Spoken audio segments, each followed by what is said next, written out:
channel that has a new mission to Egypt, a new channel that will provide governmental services as well as also services that might serve all the citizens who are concerned about issuing some things that would take some of their time and might be complicated. This is in no time going to be done over the phone.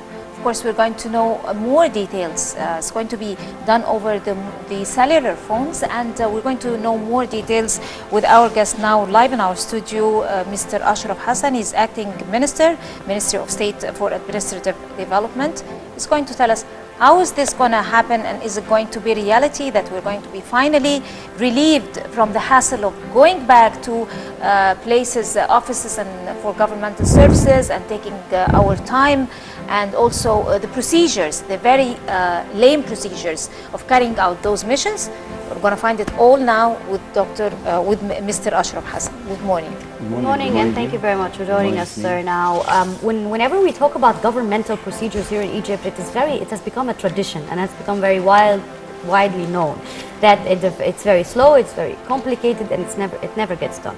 Knowing that the government in this new era is aiming to create this new channel, it will easily communicate with the Egyptian citizens and ease out the procedures of them getting their things done, is a very interesting move. However, people need to have a more condensed idea of what is this channel going to be about and what are the objectives of it. Okay, first of all, good morning, Dina, Ismail, and everyone, and thank you for giving us this opportunity to talk about what we are doing in the ministry.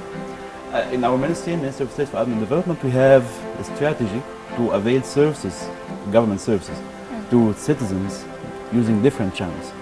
Of course, the main channel that everyone uses is to go to the office and stand in line, wait for your turn, get the service done sometime, and most of the time it is not really a good service in terms of a user satisfaction perspective. So we have created a number of channels for service delivery, one of which is internet, using our portal, Egypt.gov.eg, where you can get the service over the internet and get delivered back to you, to your home. So you don't have to go over to the office, you don't have to pay using a credit card. If you don't have a credit card, you can pay cash on delivery once you receive the service. Also, we are creating other channels for different classes in society, so everyone gets the chance or the opportunity to get a service in a better way. One of these channels is one that we are talking about today, is using the mobile for accessing the service. For those who don't have access to the internet, who don't have access to computers, so they can use their mobile phones, don't have to have a smartphone, it's a normal phone, using a call center number, okay, and they grab the phone, they call the number, they require service or get the information to the agent over there. The agent submits service on their behalf, and they get the service delivered to their home as if they were on the internet or if they were using the other electronic channels. So this service or this kind of channel is used mainly for those who don't have access to internet, don't have access to computers. We started with one big company, mobile company. The rest of them are going to follow soon. So things are moving up where to get a better service experience for the user from the user side and to avail the services through the mobile. We have other channels. We have created other channels for service delivery. Post offices, many post offices now, they have this window for government services. We have created all the service centers, which don't have to be electronic anyway. I mean, just you go there, there's an agent there, he gets your paper and goes to the government unit, gets the paper done and comes back to you with your service done. So we are creating different channels for service delivery for different classes in society. Right. This in case that I've issued those papers before and I'm trying to renew them. Yeah. So what happens in case it's the first time for me? I need to issue my birth certificate, my marriage certificate. Okay. For the first time issuance, when you issue for the first time, up till now you need to go for example, if you talk about the national ID, you have to go to the office for your photograph. Okay. So what we are talking with them right now is that we allow. I can scan my photo?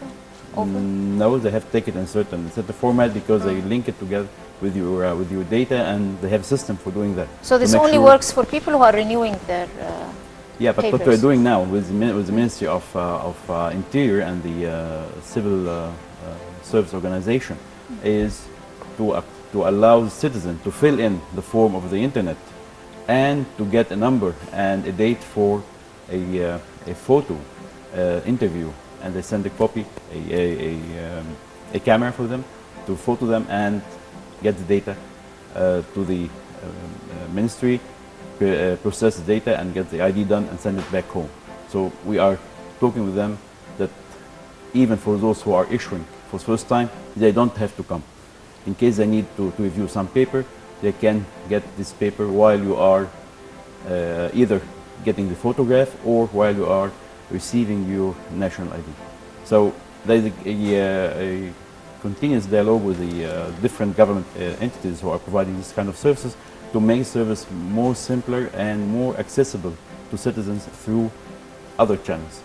So Yes. we have a plan, we have a vision that I don't want the citizen to go to the government offices, Yes. or minimize, at least cut one step. Yes, but Doctor, sir, I mean, this is a new idea of its kind. Not that I'm aware that I've heard it being implemented anywhere else, because the issue of IDs is especially a national security issue. So, how can you have the citizens build this trust with the person that they're calling at the call center to reveal their personal information that are that could be very critical, without them feeling that it could be misused somehow, and that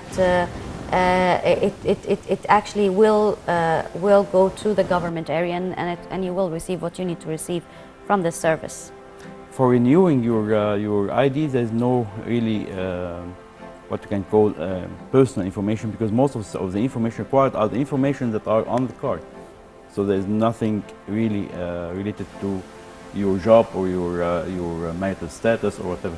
So for this renewal, there's no issue of security or privacy. When you talk about for the first time issuing the service of the national ID, then you have to type in. So if you type it by yourself, there's no problem. If an agent types for you, there may be a problem. So in this case, we do two things. Either we don't allow this channel, at least until we get all the security measures in place, or we get some sort of a non-disclosure agreement with the company that any misuse of the data that has a severe penalty on the company. So we make sure that we don't misuse this kind of data because it's personal data. And it all relates to the what we call the existence of a law for information, right to information, and how information is handled in the government. So in this case, when you have a security issue, we don't allow channels that may misuse the data of the citizen. Right. So that means that in the near future, we'd be expecting other sites or channels, you name it, for example, giving services to casting votes for elections, for example, and other services of that kind.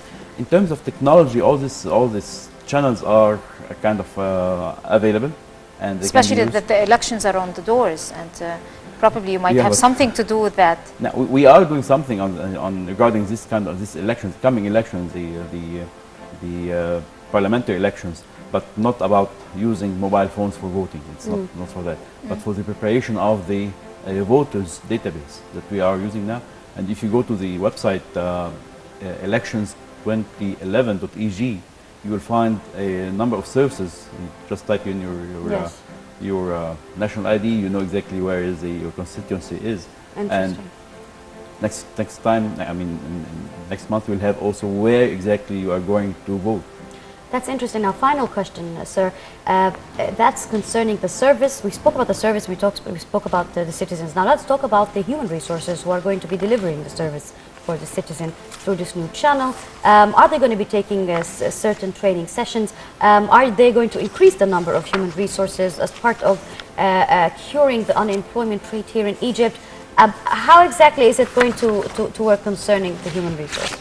Of course, when you talk about new channel of service delivery, we mean different calibers that need to be in place, or you have to build this caliber within the existing human resources you have. So we build this kind of caliber using special training sessions. So we have already trained the guys with agents who are working with this channel, and at the same time we monitor the calls, so we make sure that the service level is up to the level of the customer satisfaction, and we allow for a channel for complaints. So customers, they can complain if they don't like the service for any reason. 19gov 19468 is the number where you can report your complaint or unsatisfaction with the service you have received, and we monitor all this, and we make sure that whatever the problem, we solve it with the company or whoever is providing the service. Yes. Right, Mr. Ashraf Hassan, Acting Minister, Ministry of State for Administrative Development. I'd like to thank you very much. Best of luck. Thank you much. Thank you for watching, sir. And I hope next time we renew our IDs.